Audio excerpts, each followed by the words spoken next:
Pour nous aujourd'hui, accueillir l'Union départementale des CCAS, c'est un honneur parce qu'on connaît l'importance de cette association. Ça nous permet de montrer ce qu'est l'établissement Jacques Arnaud ici à Bouffémont. La troisième raison, c'est les très bonnes relations que l'on entretient aujourd'hui avec le canton et plus globalement avec le département. Et cette manifestation, cet événement ce matin nous permet d'entretenir ces très bonnes relations. J'ai souhaité mettre une dynamique en place et de mise en réseau de l'ensemble des partenaires et des CCAS, partager des expériences, parce qu'on n'a pas les mêmes missions au sein des CCAS. Il y en a qui ont gardé le senior, il y en a qui ne l'ont plus. On a les affaires sociales, on a le logement, on a la domiciliation et on a le suivi du RSA. Donc vous voyez, chacun a des missions différentes en fonction des politiques menées dans les communes.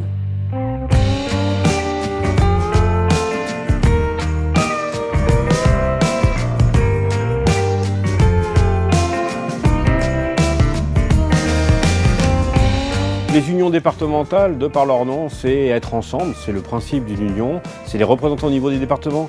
C'est essentiel à deux points de vue. D'abord pour les adhérents, pour tous les CCAS, parce que c'est un point de force dans un département en regroupant tous les adhérents. Et puis deuxièmement, c'est essentiel au niveau du national, parce qu'on ne sait pas tout à Paris, on ne sait pas tout au niveau national et qu'on a besoin de se nourrir de cette connaissance du terrain, de la réalité des territoires. Et les unions départementales sont là pour être quelque part les thermomètres, les baromètres de l'action sociale locale au quotidien.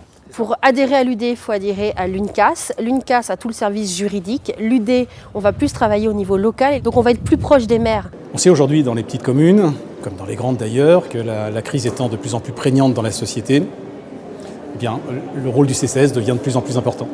Alors quand on est une petite commune, de surcroît un nouveau maire, c'est pas chose simple de devoir aider cette population en situation parfois de détresse. L'UDCCAS est de nature à pouvoir apporter ces réponses. Les directeurs vont pouvoir apporter des échanges de documents, des échanges de délibes, des appels d'offres, ils vont partager des connaissances, partager des technicités et les élus vont apporter un soutien politique aux maires ou aux élus des CCAS, mais aussi au niveau du département.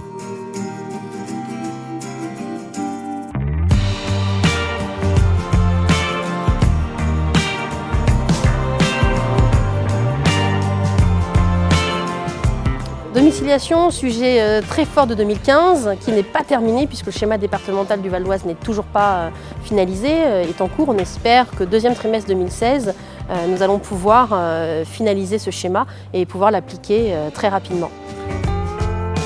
Cette charte Bien vieillir en Val d'Oise et puis la charte Mona Lisa que nous avons encouragée et signée au conseil départemental, elles ont toutes les deux finalement un peu le même but, c'est de faciliter la vie des personnes âgées ou des personnes handicapées et c'est aussi de pouvoir briser leur isolement. Et bien entendu, pour toutes ces actions de proximité, nous comptons beaucoup et même prioritairement sur l'action des CCAS puisque ce sont les acteurs du social dans chacune des villes.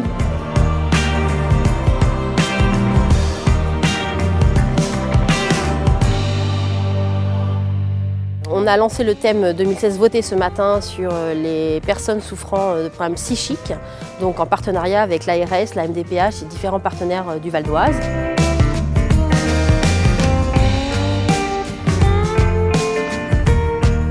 Les prix de l'innovation, c'est d'abord récompenser le travail fait. Mais au-delà, ce qui est le plus important, et c'est ce qui marche le plus dans les collectivités, c'est quelque part une valeur d'exemplarité, une valeur d'essaimage. C'est de montrer aux autres que il est possible de faire des choses, de développer des actions novatrices et de chercher à les reproduire sur les territoires, peut-être en les adaptant, mais c'est ça le principal.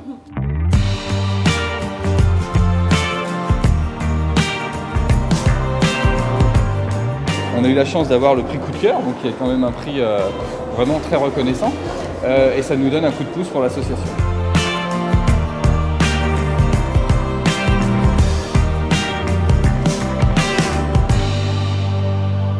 On est en train de réinventer le monde de demain, et ça, c'est vrai que pour EDF, c'est important.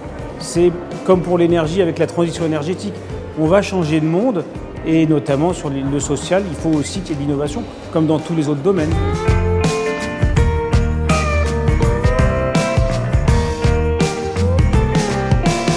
On est ravis d'être partenaire de cette manifestation puisqu'on retrouve dans le prix de l'innovation sociale les valeurs que l'on promeut en entreprise, à savoir l'humain au cœur de nos activités.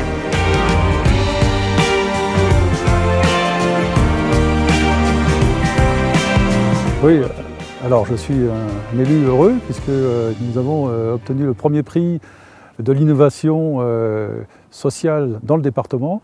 Et donc ce prix, c'est pour le dispositif d'accessibilité pour les personnes sourdes et malentendantes à tous les services de la ville et même aujourd'hui même des associations. Ça veut dire que l'innovation, il faut la partager et même une expérience ou une action bien développée par une ville depuis plusieurs années, ça peut être une innovation pour une autre ville et c'est vraiment dans cet état d'esprit-là que l'Union départementale du CCAS et le Conseil départemental et quelques mécènes se sont associés pour remettre ces prix de l'innovation sociale.